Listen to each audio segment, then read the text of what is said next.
In 1830, Major Ridge, the party leader who initiated the Treaty of New Echota, signed it with the United States government, in which they gave up their mineral-rich land in Georgia. The turning point happened when thousands of Cherokee people who disagreed with the treaty were forced to leave their crops, homes, and places of spiritual connection behind and march hundreds of miles west of the Mississippi River to unknown land in Oklahoma.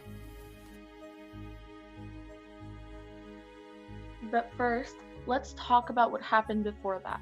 In the early 1800s, before the Europeans came to Cherokee land, some of the Native Americans were slave owners. The Europeans and other white settlers wanted more cropland. They discovered that the Cherokee land was a great suit for their purpose, so they wanted to acquire it.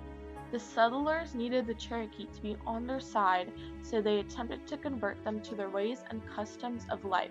When the white people came, they intermarried and caused mixed-blood Cherokees. These Cherokees were sent back to the east for education. Most of the Cherokees lived in log cabins. Mixed or full blood lived in larger houses. The Cherokees dressed like the Europeans, gave up hunting and gathering for a market economy, became literate in 1820, and even got a formal government and a written constitution. Over time, things started to go downhill in 1829 when gold was discovered on the Native American land and Georgia wanted to claim Cherokee territory. Then, in 1830, Georgia aggressively invaded the Cherokee land without warning. The Cherokees took this rude invasion to court and tried to rule things out. On May 5, 1831, in the first ruling, Chief John Marshall denied Cherokee legal standing as U.S. citizen in Worcester versus Georgia. Marshall said that Georgia could not extend its law over the lands of the Cherokee Nation and had no right to displace them. In 1830, the new president, Andrew Jackson, pushed the Indian Removal Act through Congress law and the United States Supreme Court. This act would authorize the president to assign land west of Mississippi for tribal use. During his speech, he even said, "How many thousands of people of our own people would gladly embrace the opportunity of removing to the west on such conditions? If the offers made to the Indians were extended by them, they would be hailed with gratitude and joy." Of 1831, threat of invasion by the U.S. Army led to some of the tribes leaving. Starting with the Choctaw, they were forced to be expelled altogether. The Cherokee were divided. Some thought it would be best to stay and fight the government, and others thought that it would be best to leave in exchange for money. In 1833, a minor party was forced and led by Major Ridge and his son John Ridge. They believed removal was inevitable. The majority of the Cherokees were led by Chief John Ross, who opposed removal. There were two parties, the Treaty Party, that was led by Major Ridge and others, and the Anti-Treaty Party, which was led by President Chief John Ross. They were sent to have a council meeting to negotiate the treaty with the United States government. Whoever did not attend didn't get a say, and so when the anti-party didn't show up, the Treaty of New Echota was signed with no negotiations. In terms of the treaty, all Cherokee were required to move to an outlet which was land near the Mississippi. They received $5 million in exchange for release of all claims against the U.S. made by the Cherokee. When the anti-party disagreed, they submitted a petition with 15,000 signatures on it, but they lost by one vote, and so the treaty went through. The mass majority felt betrayed by this, and importantly, the negotiators didn't represent the tribal government or anyone else. They were given 2 years to leave, and by 1835, only 2,000 had left, and so the United States sent 7,000 military and volunteers to remove the remaining. They were rounded up into stockades and were hardly allowed time to collect belongings, so many lost everything.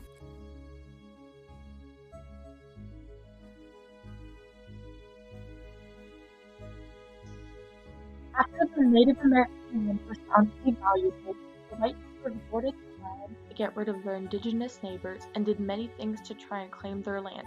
One of the things was the Treaty of New Dakota, in which the natives were forced to leave their homeland and march for land near the Mississippi River or present-day Oklahoma. Most Cherokees considered the treaty fraudulent, and the Cherokee Nation Council voted in 1836 to reject it. The United States Senate still went through and forced them to leave with violence.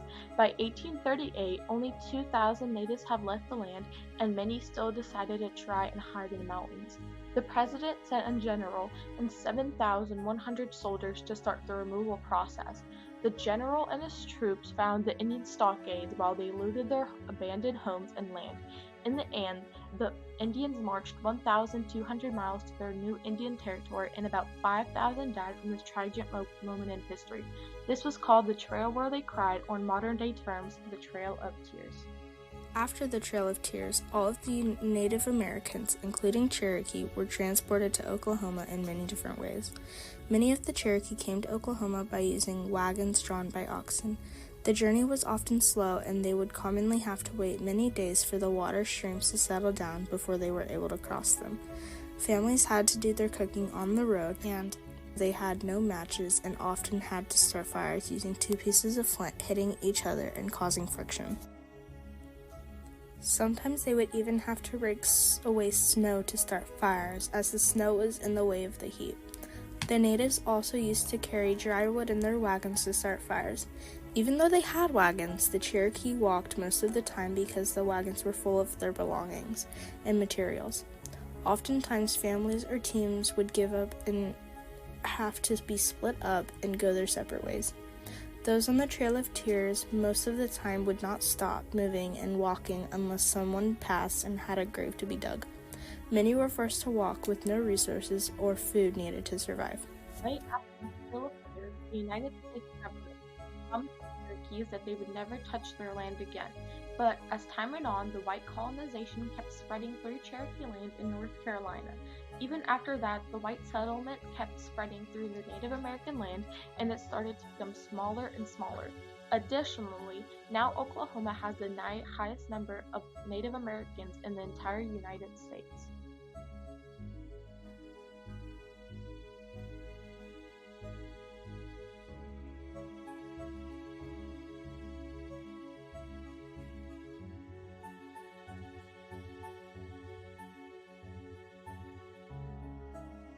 In conclusion, what the Cherokees had to go through was horrible.